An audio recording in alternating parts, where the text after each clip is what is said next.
আর এই নামাজ দিয়ে ইবাদত দিয়ে আপনি জান্নাত পাবেন, আপনি ভাবলেন কেমনে?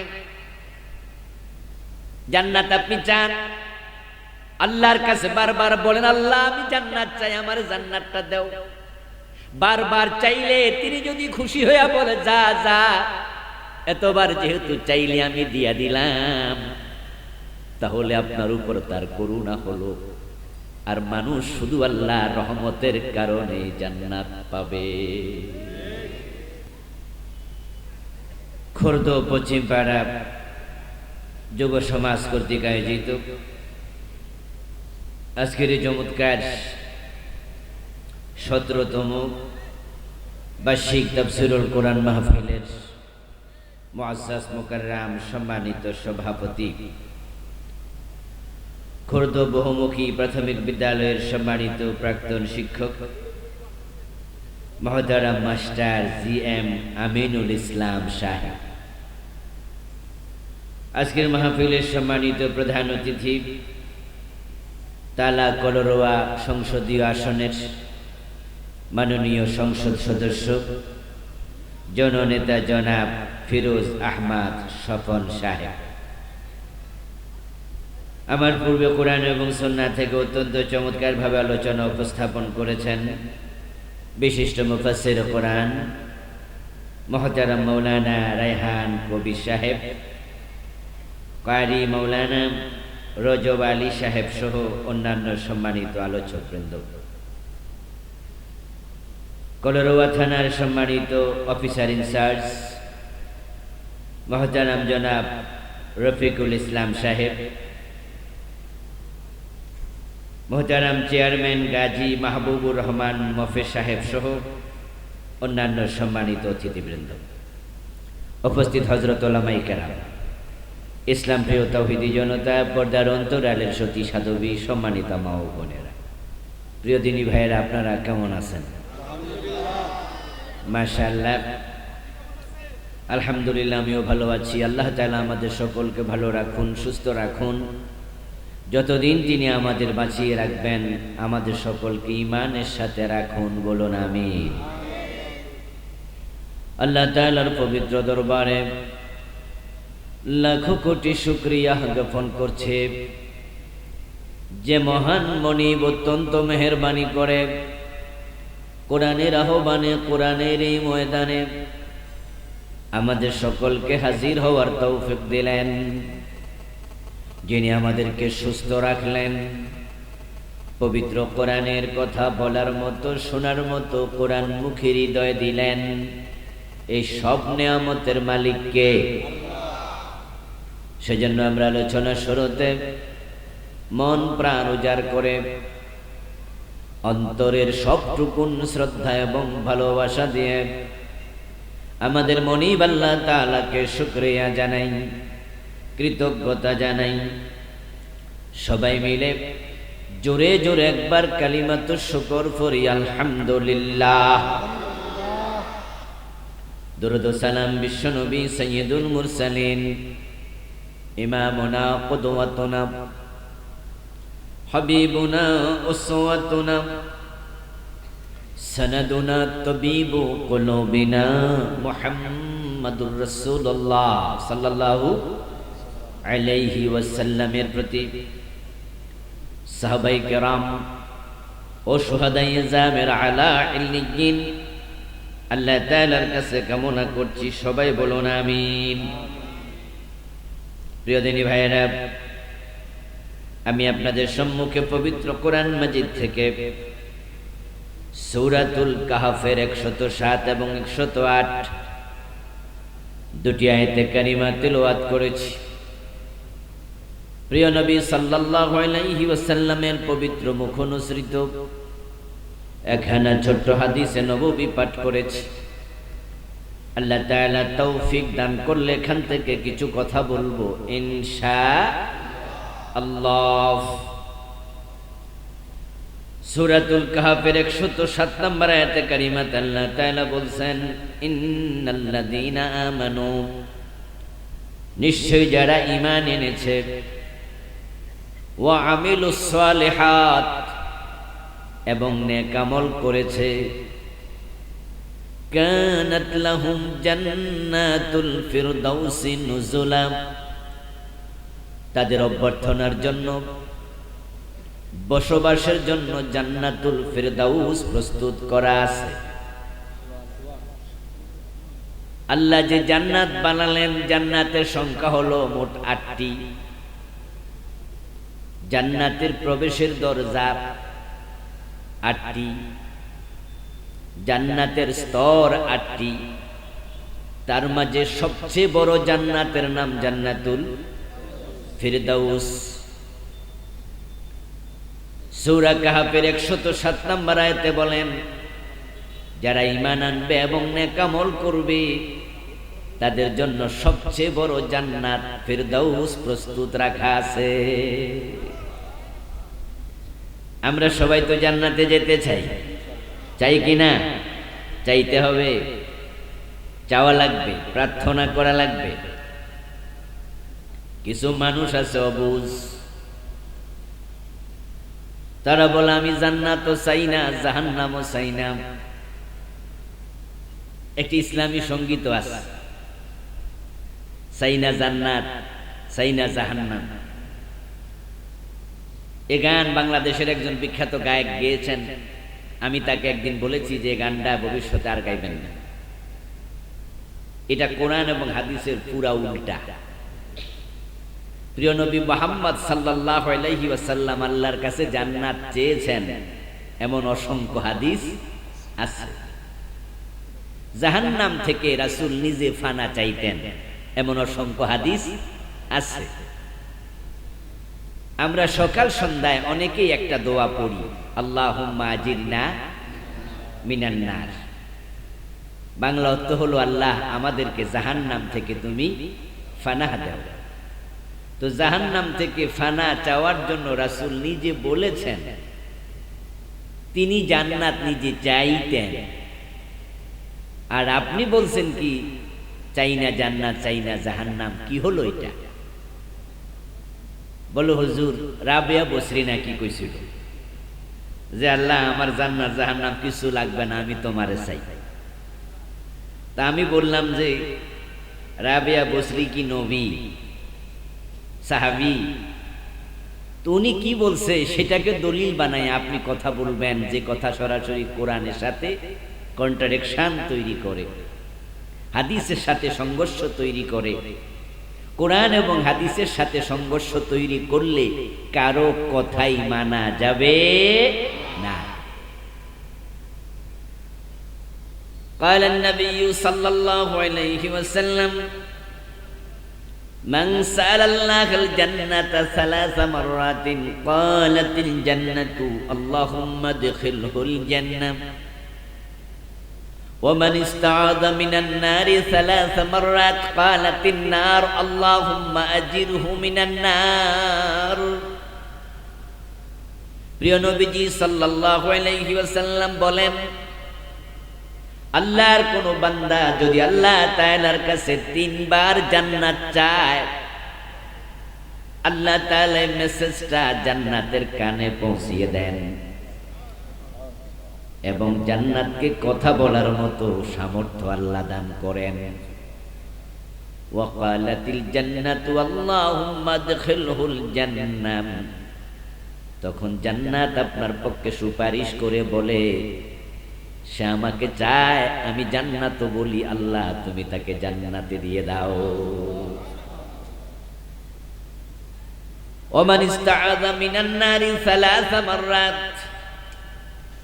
যে ব্যক্তি আল্লাহ তাআলার কাছে 3 বার জাহান্নাম থেকে ফানা চায়, আল্লাহ তাআলা এই খবরটা জাহান্নামের কানে পৌঁছিয়ে দেন, জাহান্নামকে কথা বলার মতো সামর্থ্য দেন। তারপরে জাহান্নাম বলে, আল্লাহুম্মা আজিরহু মিনান নার, ও আমার রব, সে যেহেতু জাহান্নাম থেকে পরিত্রাণ চায়, ফানা চায়, আমি জাহান্নামও বলি তুমি তাকে জাহান্নাম থেকে মুক্তি দিয়ে দাও। তারপরে রাসূলুল্লাহ সাল্লাল্লাহু আলাইহি ওয়াসাল্লাম আমাদেরকে বলছেন, ইজা সালতুমুল্লাহাল জান্নাতা ফাসআলুহুল ফিরদাউস, তোমরা আল্লাহর কাছে যখন জান্নাত চাইবে তখন ফেরদাউস নামক জান্নাত চাইও। সুবহানাল্লাহ। যখন জান্নাত চাইবে তাহলে বোঝা গেল জান্নাত চাওয়া লাগে। আপনি যতই নামাজ পড়ুন, রোজা রাখুন, ইবাদত করুন, আল্লাহ তাআলা কি আপনাকে জান্নাত দিতে বাধ্য? কথা বলতে হবে। জান্নাত দিতে বাধ্য। আপনার ইবাদত যদি আল্লাহ তাআলা কবুল না করে ছুঁড়ে ফেলে দেন, কেন কবুল করো নাই, এ প্রশ্ন করার ক্ষমতা কোনো মাখলুকের নেই। আমার প্রিয় ভাই, আপনার ইবাদত দিয়ে আপনি আল্লাহর জান্নাত পাবেন নাকি? এমন কি ইবাদত আপনি করছেন যে আল্লাহ ইবাদতের কারণে জান্নাত দিয়ে দেবেন? আপনি নামাজ পড়ছেন দিনে কয় ঘন্টা? হিসাব করুন। ফজরের নামাজ পড়তে 4 রাকাত সময় লাগে 12 থেকে 15 মিনিট। জোহরের নামাজ পড়তে সময় লাগে 20 মিনিট। আসর পড়তে সময় লাগে 10 মিনিট। মাগরিব পড়তে 15 মিনিট। এশা পড়তে 25 মিনিট, 20 মিনিট। এই 5 ওয়াক্ত হিসাব করলে দেখবেন 1 ঘন্টা থেকে সোয়া ঘন্টা আপনি আল্লাহর ইবাদত করলেন। সোয়া ঘন্টা। আল্লাহ অক্সিজেন দিছে কয় ঘন্টা? এতগুলো মানুষ, কথা কি আমি বুঝাইতে পারতেছি না? তো জবাব দিয়েন আপনারা, হেঁয়ো মেয়েও না করে সামনে আগান জানা। এক হাতে তালি বাজে না। আপনি নামাজ পড়লেন আর 1-2 ঘন্টা, 2 ঘন্টা, কিন্তু তিনি অক্সিজেন দিলেন কয় ঘন্টা? বাতাস দিলেন কয় ঘন্টা? সূর্যের আলো দিলেন কয় ঘন্টা? সূর্যের আলো কয় ঘন্টা দিছে?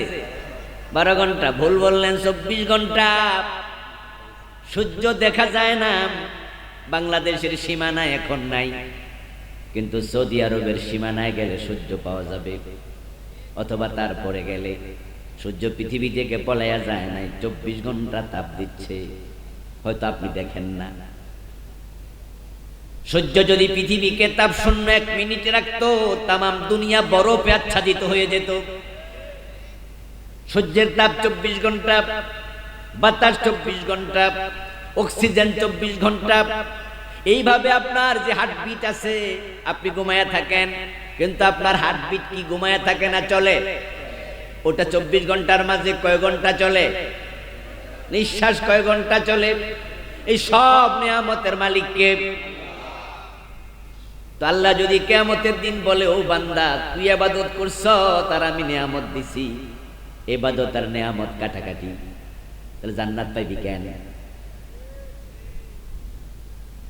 এরপরে হলো যে নামাজ আপনি পড়তেছেন, এই নামাজের মাঝে 10 মিনিট যে দাঁড়াইছিলেন 2 রাকাত 4 রাকাত নামাজে, এই 10 মিনিটে বাজারে এখানে সেখানে আপনার মন কি একবারও যায় নাই? অথচ আপনার সামনে তো আল্লাহ দাঁড়ায় আছে। আনতা আবুদাল্লাহা কান্নাকা তারাহু। আল্লাহর ইবাদত এমন ভাবে করো যেন তুমি তাকে দেখছো। قال النبي صلى الله عليه وسلم من قام في صلاته فإنه يناجي ربه।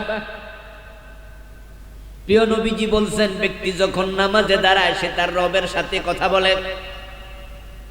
অন্য হাদিসে পাওয়া যায়, ব্যক্তি যখন নামাজে দাঁড়ায় আল্লাহ তার দিকে তাকায়া থাকে।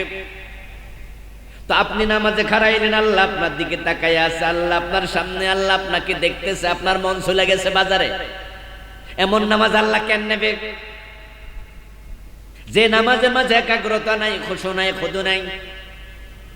নামাজ পড়তেছেন, যে যায় নামাজে দাঁড়ায়া যে কাপড় পরে, ওই কাপড়ের মাঝে হারাম আছে কিনা, সুদের টাকা, ঘুষের টাকা, মানুষ ঠকানো টাকা আছে কিনা, যে শরীর নামাজ পড়ছে ওই শরীরে হারাম টাকা ঢুকেছে কিনা, সুদের টাকা, ঘুষের টাকা, অন্যায় করা টাকাতে আঙ্গুর আপেল ভাত চাল খেয়েছেন কিনা, এই যে বিভিন্ন প্রশ্ন তৈরি হবে, এমন দেহের নামাজ আল্লাহ আদৌ নেবে কিনা, এটাই তো সন্দেহ তৈরি করে। আর এই নামাজ দিয়ে, ইবাদত দিয়ে আপনি জান্নাত পাবেন, আপনি ভাবলেন কেমনে? জান্নাত আপনি চান, আল্লাহর কাছে বারবার বলেন, আল্লাহ আমি জান্নাত চাই, আমার জান্নাতটা দাও। বারবার চাইলে তিনি যদি খুশি হইয়া বলে যা যা, এতবার যেহেতু চাইলে আমি দিয়া দিলাম, তাহলে আপনার উপর তার করুণা হলো। আর মানুষ শুধু আল্লাহর রহমতের কারণে জান্নাত পাবে। সহিহ বুখারীতে এসেছে কালান নবী সাল্লাল্লাহু আলাইহি ওয়াসাল্লাম লান ইউনজি আহাদাম মিনকুম আমালুহু কিলা ইয়া রাসূলুল্লাহি আওয়ালা আনতা ক্বালা লা ইল্লা আন ইয়াতাগাম্মাদানি আল্লাহু বিরাহমাতিহি। প্রিয় নবীজি বলছেন, ও আমার উম্মত, ও আমার সাহাবারা, আমল করো, কিন্তু তোমাদের কারো আমল তার নাজাতের জন্য যথেষ্ট হবে না। লা ইউনজিয়া আহাদাম মিনকুম আমালুহু, কারোই আমল তাকে নাজাত দেবে না, জান্নাত পর্যন্ত পৌঁছানোর জন্য তার আমল সমর্থ হবে না, সক্ষম হবে না। এই কথা শুনে সাহাবায়ে কেরামের কোন একজন দাঁড়ালেন, দাঁড়ায়া বললেন, ইয়া রাসূলুল্লাহ আওয়ালা আনত, হুজুর আপনার আমলের খবর কি? আমাদের আমল কম, যে আমলে আমরা নাজাত পাবো না, কিন্তু আপনার খবর কি জানতে চাই, আপনার আমল তো অনেক বেশি। আমরা তো শুনেছি আপনি এমন ভাবে রাতের বেলায় নামাজ পড়েন আপনার পা ফুলে যায়, আপনি তো সিজদায় গেলে আর সিজদা থেকে ওঠেন না। মা আয়েশা বলেছে মাঝে মাঝে তিনি ধারণা করেন আমার রাসূল বুঝি সিজদাতে মরে গেছে। মা আয়েশা বলেন, আমি উনার পায়ের মাঝে সিমটি কাটতাম, তিনি পা নাড়া দিলে আমি বুঝতাম মরেন নাই, সিজদাতে আছেন। এমন রুকু আপনি দেন। মা আয়েশা বলেছে এত লম্বা রুকু, আমি আয়েশা মাঝে মাঝে ভাবি রাসূলুল্লাহ বুঝি সিজদার কথা ভুলে গেছেন। আপনি তো এমন রোজা রাখেন যে রোজা ইফতার নাই, সাহারি নাই, 2 দিন 3 দিন 5 দিন 7 দিন টানা রোজা, যার নাম সাওমে বিসাল। আমরা তো শুনেছি আপনি ইফতারও খান না, সাহারিও খান না। আল্লাহর হাবিবের এই রোজা শুনে কোন কোন সাহাবী রোজা রাখা শুরু করলো। রাসূলুল্লাহর কাছে খবর আসলো, জুমার দিন তিনি দাঁড়ালেন, দাঁড়িয়ে বললেন, লা তুওয়াসিলু বিসসাওম, ও আমার সাহাবারা তোমরা সাওমে বিসাল করো না, সেহরি না খাইয়া ইফতার না খাইয়া রোজা রাখিও না। কোন একজন সাহাবী দাঁড়াইলেন, দাঁড়ায়া বললেন, ইয়া রাসূলুল্লাহ সামি'না ইন্নাকা তুওয়াসিলু, হুজুর আমরা তো শুনেছি আপনি নাকি এমন রোজা রাখেন। রাসূল জবাব দেন, আইয়ুকুম মিসলি ইন্নাল্লাহ তা'মানি ওয়া সাকানি, তোমরা তো আমার মত নও, আমারে আমার আল্লাহ নিজে খাওয়ায়া দেয়, আমার আল্লাহ নিজে পান করায়। উম্মতের জন্য কিছু কিছু আমল ব্যতিক্রম, রাসূলের সাথে মিলবে না। যেমন উম্মত চাইলেও একসাথে 4টার বেশি বিয়ে করতে পারবে না, কিন্তু প্রিয় নবী তো একসাথে 11টি বিয়ে করেছেন, 9 জন একসাথে জীবিতই ছিল। উম্মতের জন্য সাওমে বিসাল জায়েজ নাই, যেটা নবীর জন্য জায়েজ ছিল। তো আল্লাহর নবী আপনার ইবাদত তো অনেক বেশি, আপনি তো ইবাদতের মাধ্যমে জান্নাত পাবেন। ক্বালা লা, রাসূলুল্লাহ জবাব দেন, না না, যে ইবাদত করে আল্লাহরে খুশি করে জান্নাত পাওয়া লাগবে, ওই পরিমাণ ইবাদত করার সামর্থ্য আমি নবী মুহাম্মদেরও নাই। লা ইল্লা, তবে আইয়াতাগাম্মাদানি আল্লাহু বিরহমাতিহি, আমি নবী মুহাম্মদ জান্নাত পাবো কারণ আল্লাহ তাআলা আমাকে তার রহমতের চাদর দিয়ে ঢেকে দিয়েছে। আমি আল্লাহর রহমতে জান্নাত পাবো। যদি রাসূলের মতো মহামানব আল্লাহর রহমত দ্বারা জান্নাত পাওয়া লাগে, জান্নাত পাওয়ার জন্য আমাদের মতো গুনাহগারদের আল্লাহর রহমত দরকার আছে না নাই? কম না বেশি? জান্নাত আল্লাহর কাছে চাইতে হবে। রাবিয়া বসরি কি বলেছে, সেদিকে তাকাইয়া এটা বলা যাবে না আমি জান্নাত চাই না, এটা কোরআনের উল্টা। এখন জান্নাত শুধু কি চাইলে পাওয়া যায়? জান্নাত পাওয়ার জন্য কিছু কাজ আছে না নাই? সূরা আল কাহফের 107 নম্বর আয়াতে কারিমাতে আল্লাহ তাআলা কিভাবে জান্নাত পাওয়া যায় জান্নাত পাওয়ার জন্য কি কি কাজ করতে হয় সে আলোচনাই করেছেন। সূরা আল কাহাফে শুধু নয়, সূরা আল বুরুজের 11 নম্বর আয়াত, ইন্নাল্লাযীনা আমানু ওয়া আমিলুস সালিহাতি লাহুম জান্নাতুন তাজরি মিন তাহতিহাল আনহার যালিকাল ফাওজুল কাবীর। এভাবে আল্লাহ কোরআন মাজিদে আরো বিভিন্ন জায়গায় বলেছেন, নিশ্চয় যারা ঈমান আনবে এবং নেক আমল করবে আমি আল্লাহ তাদের জন্য জান্নাত বানাইছি। সুবহানাল্লাহ। আমি প্রশ্ন করেছিলাম আপনারা জান্নাতে যেতে চান কিনা, জবাবটা ছোট করে পাইছিলাম। এখন একটু বড় জবাব চাই, আওয়াজ করে বলুন তো, আল্লাহর জান্নাতে যাওয়ার শখ আপনাদের আছে না নাই? আল্লাহর কাছে জান্নাত চাওয়া দরকার আছে না নাই? বারবার চাইবেন, তিনি যদি দয়া করে দিয়ে দেয় আপনি সৌভাগ্যবান। চাইবেন, আল্লাহ তাআলার জান্নাতে সবাই যেতে চায়, এটা একটা স্বাভাবিক একটি রীতি, সবাই চায়। জান্নাতের নিয়ামতের কথা শুনে যাইতে না চাইবে কে? সুবহানাল্লাহ।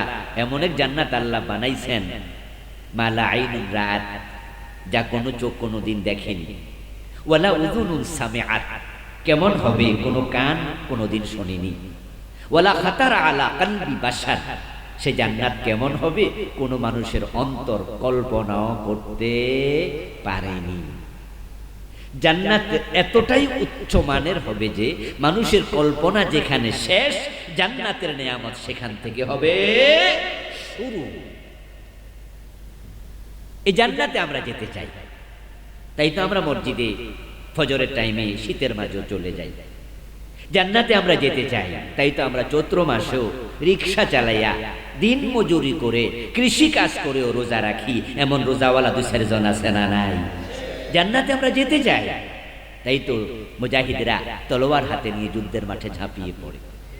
আল্লাহর জান্নাতে যাওয়ার জন্য হাসতে হাসতে যুদ্ধের মাঠে গিয়ে শহীদ হয়েছে এমন সাহাবী যেমন আছে, আজকের এই দিনেও শুধু আল্লাহর জান্নাত পাওয়ার জন্য ইকামতে দ্বীনের কাজ করে, তাদেরকে ফাঁসির রশি দেখানোর পরেও হাসতে হাসতে শাহাদাতের মঞ্চে চলে গেছে এমন লোক আছে না নাই?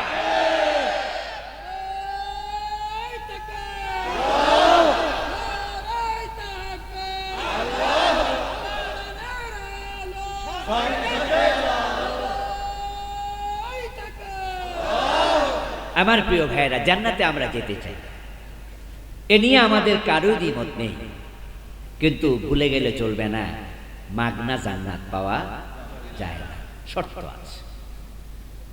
আমরা যখন নামাজ ছাড়া রোজা ছাড়া জান্নাত চাই, বাংলাদেশে এমন লোক আছে নামাজ পড়ে না, 5 ওয়াক্ত তো পড়েই না, জুমাটা পর্যন্ত পড়ে না, বিড়ি টানে, গাঁজা খায়, দোতরা বাজায়, লম্বা লম্বা বাবরি চুল রাখে, পীরের পায়ে সেজদা মারে।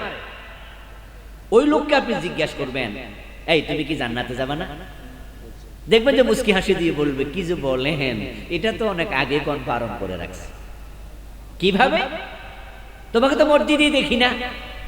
তখন সে বলে, আমার পীর সাহেব হুজুর বলছে আমার সারা বেহেশতে যাবে না।